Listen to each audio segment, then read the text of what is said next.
Salve, salve aí, galerinha de robótica, tudo bem com vocês? Espero que vocês estejam numa boa.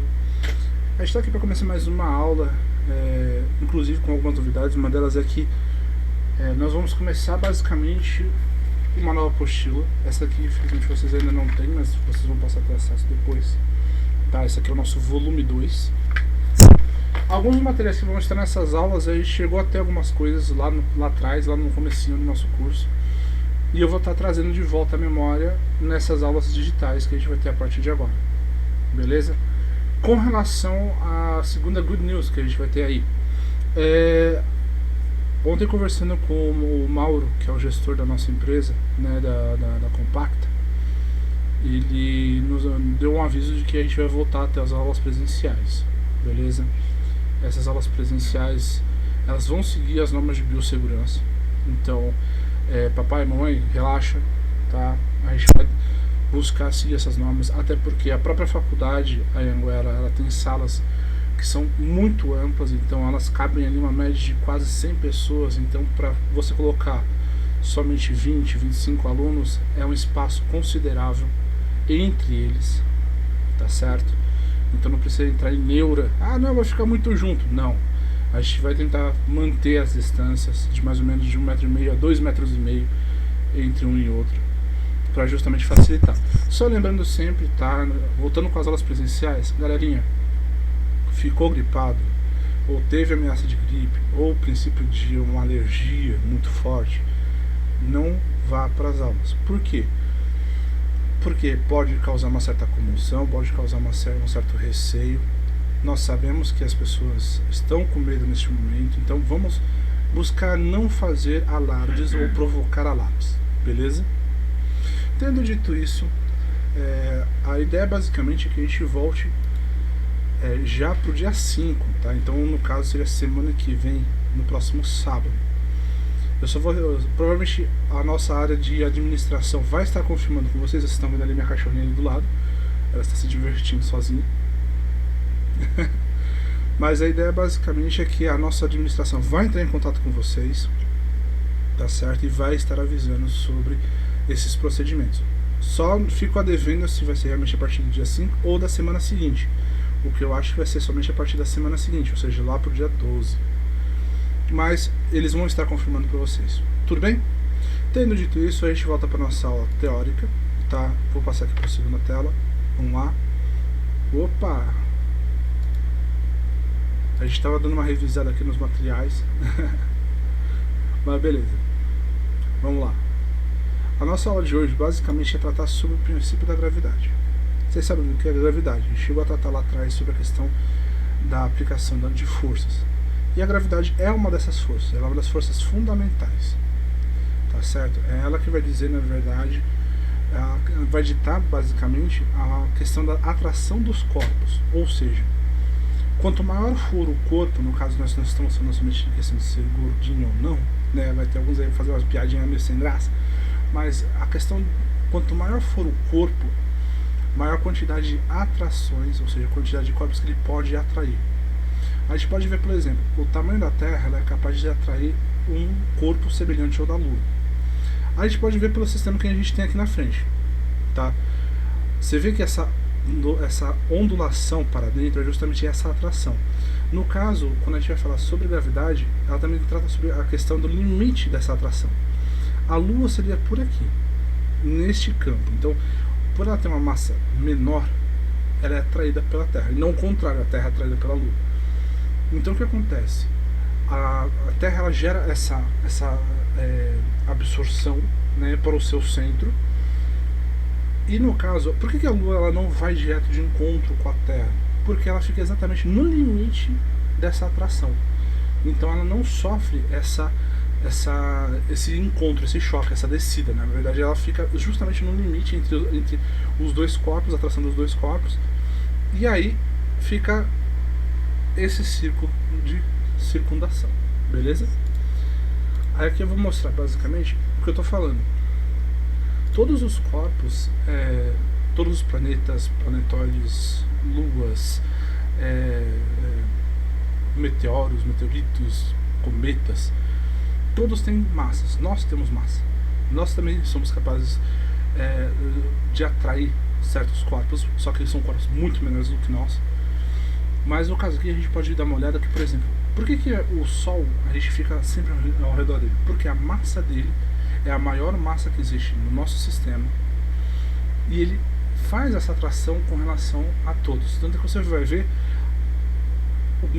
atualmente é chamado de menor Lua, né? Ele fica justamente na maior distância por ser o menor corpo, ele tem a maior distância entre as laterais, se vocês forem ver aqui, ó.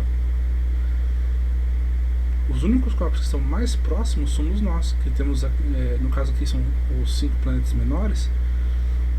Nós estamos mais próximos justamente porque nós estamos no limite das atrações dos corpos, então a gente não sofre uma atração brusca, né, em direção ao Sol.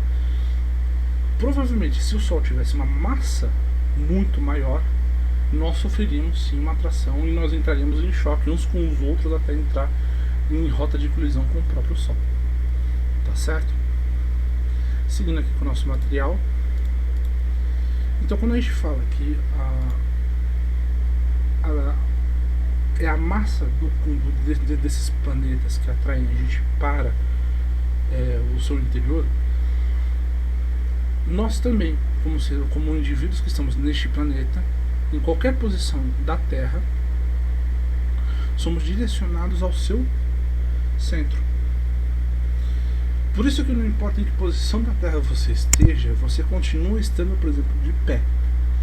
É a mesma aplicação com relação ao posicionamento na Terra.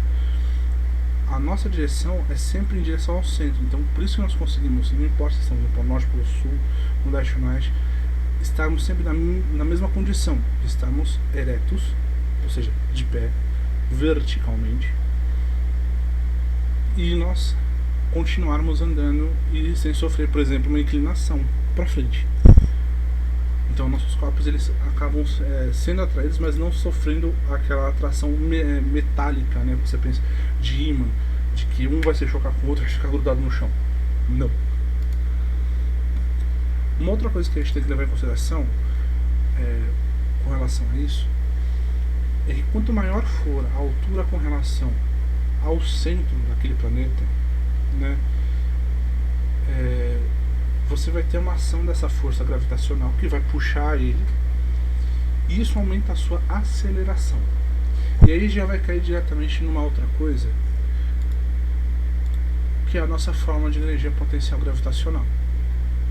Tá? É ela que vai ditar basicamente a distância, a velocidade e a própria massa do objeto com relação à sua trajetória ao centro da Terra, ao centro da Terra no caso.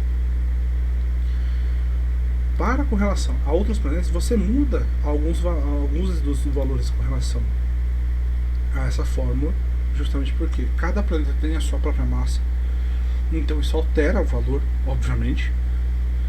E aí o que acontece? Um dos pontos que eu estava vindo aqui para dar aula para vocês é justamente o que você já viu aqueles filmes, né, que o meteoro ele vem, ele começa a pegar, ele entra em chamas quando ele entra na nossa atmosfera?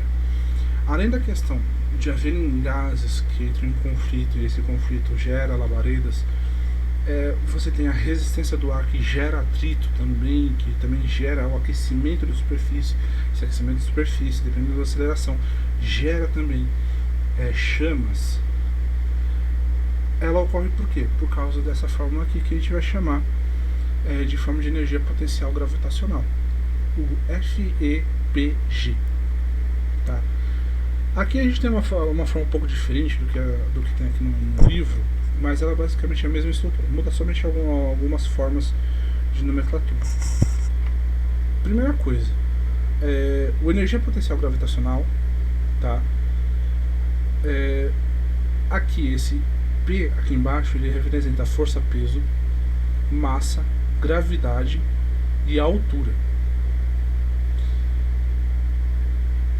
Então, esses dois aqui você vai considerar a gravidade da Terra, o peso do objeto, a altura em que ele está, no caso, a massa do corpo,